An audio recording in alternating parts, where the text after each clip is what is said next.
नमस्कार। आज हम पढ़ेंगे कबीरदास जी द्वारा रचित सबद। पिछली वीडियो में मैंने आपको कबीरदास जी द्वारा रचित साखियाँ पढ़ाई और समझाई। कबीरदास जी द्वारा रचित ही आज हम पढ़ने वाले हैं सबद या पद। तो चलिए पढ़ते हैं सबद। मोह को कहाँ ढूंढे बंदे, मैं तो तेरे पास में, ना मैं देवल ना मैं मस्जिद ना काबे कैलाश में, ना तो कोने क्रियाक्रम में ना ही योग वैराग में, खोज होए तो तुरत मिली हो पल भर की तलाश में, कहे कबीर सुनो भई साधो सब श्वासों की श्वास में।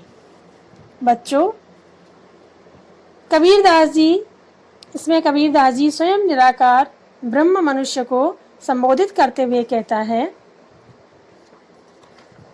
स्वयं निराकार ब्रह्म यानी कि परमेश्वर परमात्मा मनुष्य से कहता है कि मोह को कहाँ यानी मुझे, हे मनुष्य तू मुझे कहाँ ढूंढ रहा है। मोह को कहाँ ढूंढे बंदे, हे मनुष्य तू मुझे कहाँ ढूंढ रहा है। मैं तो तेरे पास हूँ, मैं तेरे बहुत नजदीक हूँ। मैं तो तेरे पास में यानी मैं तेरे बहुत नजदीक हूँ।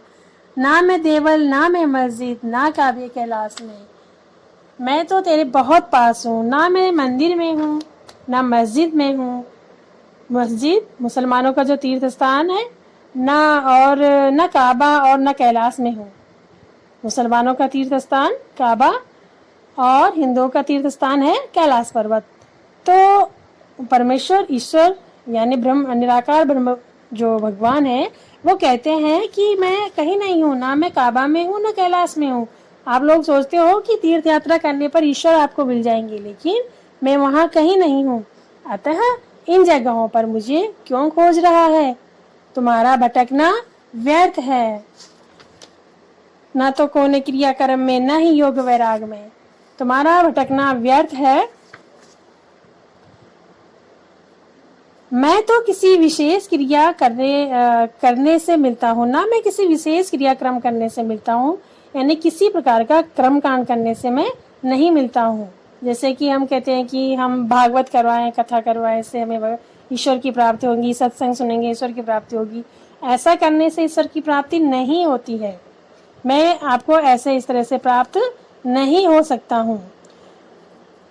न संसार को छोड़कर सन्यासी बनने से, यानी संसार को बहुत से लोग सन्यासी बन जाते हैं, गृहस्थ जीवन अपना छोड़ देते हैं, कहते हैं हम तो भगवान की प्राप्ति के लिए जा रहे हैं, लेकिन ऐसा ऊपरी दिखावा करने से ईश्वर की प्राप्ति नहीं होती है। भगवान जी कहते हैं कि मैं तो सब जगह व्याप्त हूँ, मैं हर जगह पर हूँ। स्पेशल मेरे लिए तीर्थ यात्रा करना या मेरे नाम से कोई आडंबर रचने की आवश्यकता नहीं है।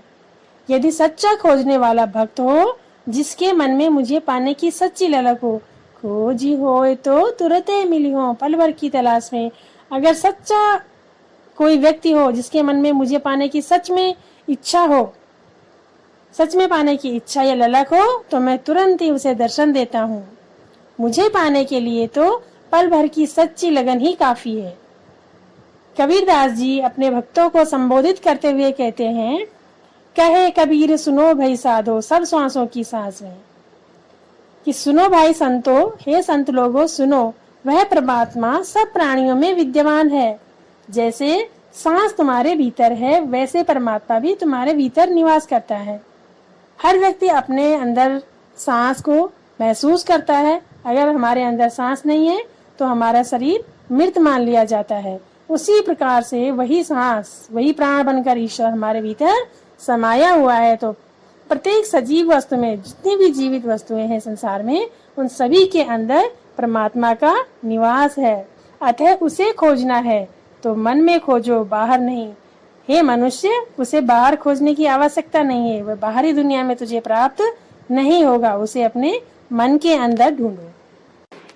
इस पद के माध्यम से कबीर ने ईश्वर प्राप्ति के लिए उसे अपने अंतर्मन में खोजने की प्रेरणा दी है।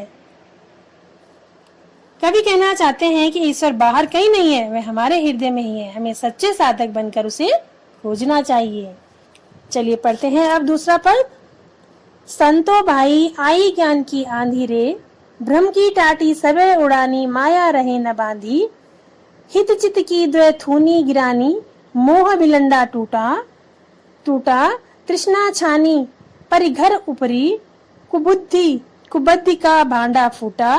जोग जुगति कर संतो बांधी, निरचू चुबे न पानी। कूट कपट काया का निकष्या, हरि की गति जब जानी। आंधी पीछे जो जल बूठा, प्रेम हरिजन भीना। कहे कबीर भान के प्रगटे, उदित भया तम खीना।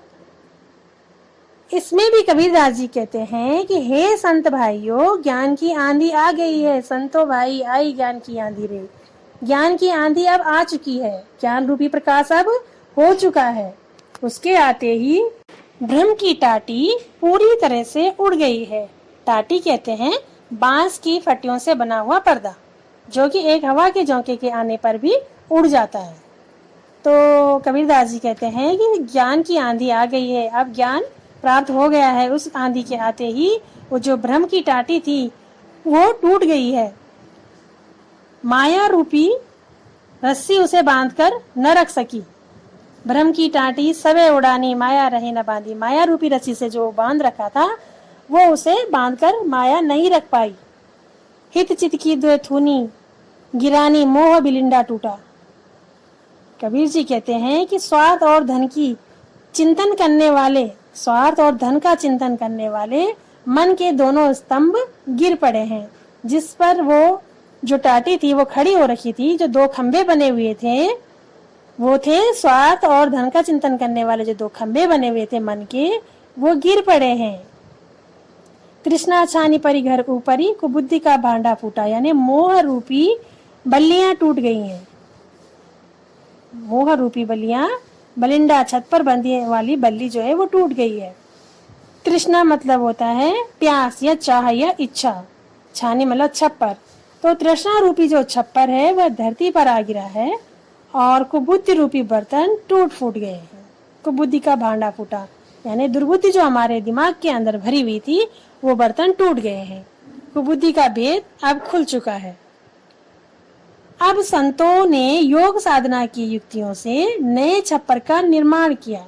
जोग जुगति करे संतो बांधी, निरचू चुबे न पानी। जोग जुगति माने कि योग साधना से युक्त करके, योग साधना की युक्ति करके नए छप्पर का निर्माण किया है। कूड़ कपट काया का निकष्या, हरि की गति जब जानी।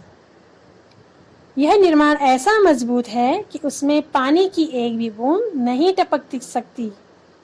इस प्रकार जब संतों ने हरि के रहस्य को जान लिया तो शरीर में बसा हुआ कूड़ कपट पूरी तरह से निकलकर बाहर हो गया। जोग जुगति करी संतो बांधी, निर्चु चुबे न पानी। और कूड़ कपट काया का निकस्या, हरि की गति जब जानी। कूड़ा करकट जो भरा हुआ था, जो भी बैर भावना दुर्बुद्धि दिमाग के अंदर भरी हुई थी, वो सब दूर हो गई है, बाहर निकल गई है। इस ज्ञान की आंधी के पश्चात आप अक्सर देखते हैं जब भी आंधी आती है उसके बाद बारिश होती है। तो उसी प्रकार से कबीर जी कहते हैं कि इस ज्ञान की आंधी आने के बाद जो भक्ति रूपी जो वर्षा हुई है, जो जल वर्षा है, जिसके प्रेम में हरि के सब भक्त भीग गए हैं, वो जो जल वर्षा है उसके प्रेम में सब लोग भीग गए हैं, भक्तजन भीग गए हैं। कहे कबीर भान के प्रगटे, उदित भया तम खीना।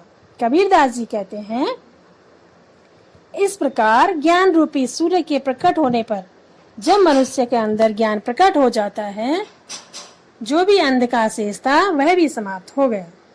अर्थात ज्ञान की आंधी से भक्त के जीवन में सच्चे प्रभु का प्रकाश व्याप्त हो गया, उसके हृदय में भक्ति की लौ लग गई है। कबीरदास जी के अनुसार भक्ति के आते ही जीवन में क्रांतिकारी परिवर्तन हो जाता है। मनुष्य के जीवन की धारा संसार सुख से हटकर प्रभु की ओर मुड़ जाती है। ऐसे परिवर्तन आंधी में ही हो सकते हैं, क्योंकि हल्की फुल्की हवा आने से चीजों में परिवर्तन नहीं होता है। जब भयंकर आंधी आती है तो बहुत कुछ परिवर्तित हो जाता है। उसी प्रकार ज्ञान की भयंकर आंधी के आने पर ही हमारे शरीर के अंदर परिवर्तन होते हैं और तब हम परमेश्वर का ज्ञान हमें प्राप्त होता है। तो ये थे कबीरदास जी के पद जो हमने पढ़े आज, और इससे संबंधित मैं कुछ और आपको प्रश्नोत्तर हैं, अभ्यास कार्य, वो करवाऊंगी दूसरी वीडियो में। तो आज के लिए इतना ही।